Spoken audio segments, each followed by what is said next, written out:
তোমরা কেমন আছো? আই হোপ সবাই ভালো আছো আর আমিও ভালো আছি। রূপের সংসারে আরও একটা নতুন ব্লগে তোমাদের অনেক অনেক ওয়েলকাম, অনেক অনেক ভালোবাসা নিয়ে আজ ব্লগটা স্টার্ট করছি। দেখতে থাকো, ভালো লাগে। অবশ্যই বুঝতে পেরেছি কী বলতে চাইছি। অভাব হলো আমাদের নিত্যসঙ্গী, অভাব হলো আমাদের নিত্যসঙ্গী। তো আমরা ধরো মানে সকাল থেকে সন্ধ্যা পর্যন্ত মানে আমাদের অভাব লেগেই থাকে। আর বেশ কিছুদিন হলো এত অভাব লেগেছে এবং কী বলবো তোমাদেরকে, যে মানে একটুও তো ব্যবসা সেরকম কিছু লাভ হচ্ছে না। আর মানে সাশ্রয় তো কিছু সঞ্চয় করতে পারছি না। দেখো বন্ধুরা, ডাক্তার দেখিয়েছি কোনো রকম, কিন্তু মানে ওষুধ কিনবো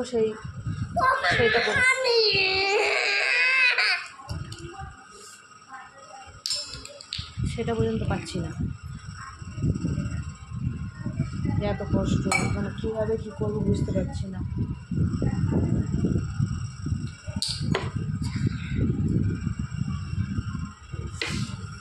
হয়তো তোমাদের বললে তোমরা হয়তো কেউ রহস্য করবে, বাজে কমেন্ট করবে, কিন্তু সেটা না। যার হয় সেই বুঝতে পারে অভাবটা কী জিনিস। নুন আনতে পান্তা ফুরায়, এরকম একটা মনে হচ্ছে।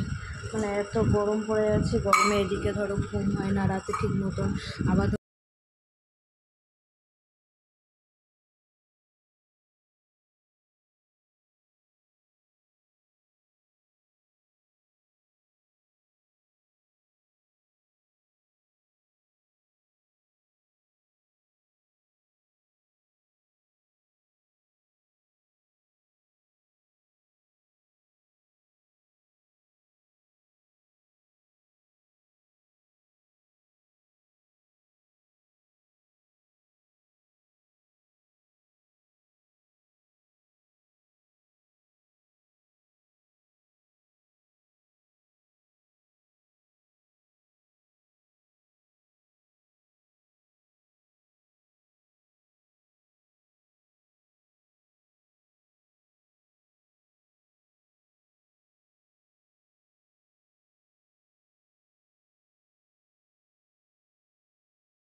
তো ঘরে সেই একই চিন্তা, মানে আজকে খেলে কালকে কী খাবো সেটাই এক চিন্তা হয়ে থাকে।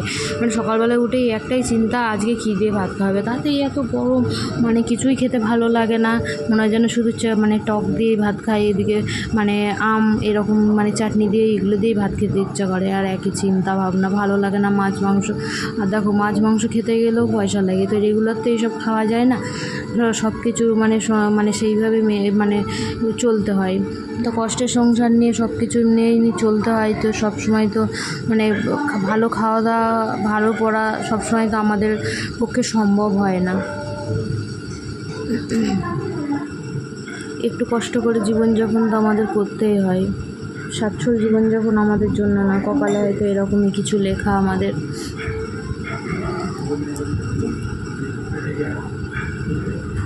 এই আলু পটল গরমকালের দিনটা একটু টক ডালটাই বেশি ভালো লাগে। আর টক ডাল মানে হচ্ছে আম ডাল, এখন একটু আম ডালই খেতে হয়। আর যত ভাববো যে মানে মটর ডাল দিয়ে করবো, সেটা কিন্তু হয় না।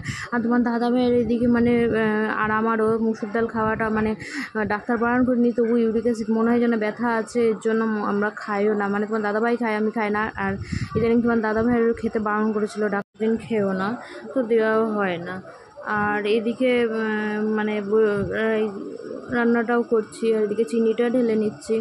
আর প্রতিদিন চাটনি খেতে গেলে 100 গ্রাম করে চিনি লাগছে। এখন যা আমগুলো টক, আর আমাদের গাছের আমগুলো খুবই টক, তো চিনিটা ঢেলে রেখে দিলাম।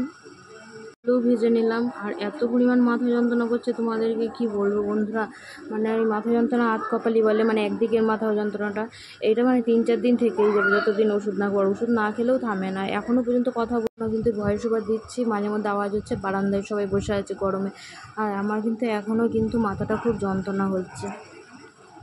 কি বলবো তোমাদের, মানে সব কিছু ইয়ে করে এইভাবে চলতে হয়। আর ব্লগ না দিলেও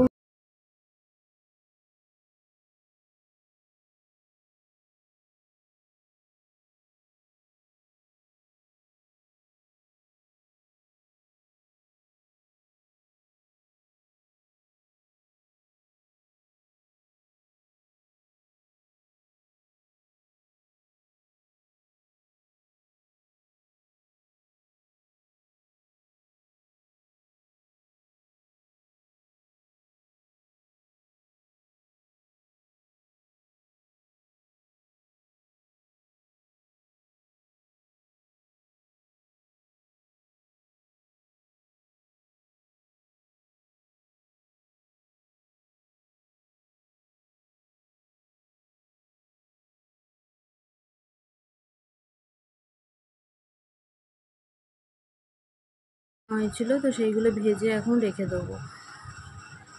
ভেজে না রাখলে আমাদের তো বন্ধুরা ফ্রিজ নেই, তার জন্য এটা ভেজে রেখে দেবো জল বসিয়ে, তাতে ভালো থাকবে। যাদের ফ্রিজ নেই তাদেরকে তো এইভাবেই রাখতে হবে, কিছু করার নেই। আর দুপুরবেলায় সোনাইকে ঘুম পাড়িয়েছিলাম, তো দেখো বিছানা কি অবস্থা করে রেখে দিয়েছে।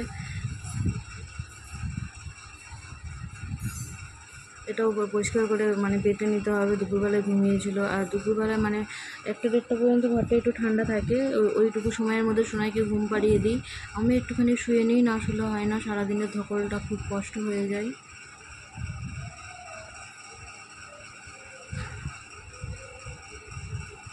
গুছিয়ে টুছিয়ে নিয়ে সোনাইয়ের দিকে পড়তেও চলে যাবে, আর আমি একটুখানি রেস্ট নিয়ে নেবো, স্নান করে নেবো। আর তোমার দাদাভাই একটু মাঠের থেকে মানে দেখাশোনা করে আসবে।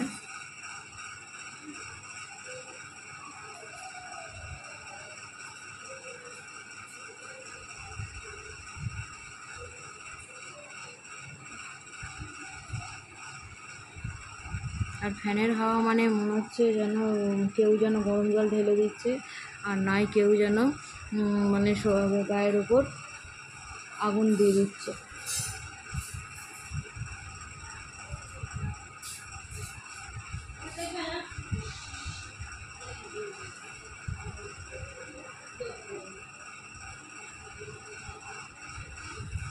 তো প্রথমেই বলি, রোজকারের মতন আমার ভিডিওগুলো ভালো লাগলে অবশ্যই লাইক কমেন্ট শেয়ার করো।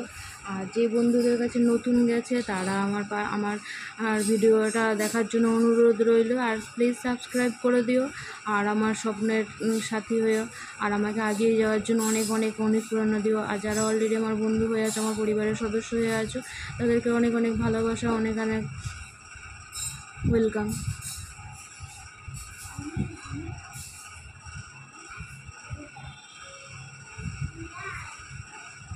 অবশ্যই আমাকে সাপোর্ট করো।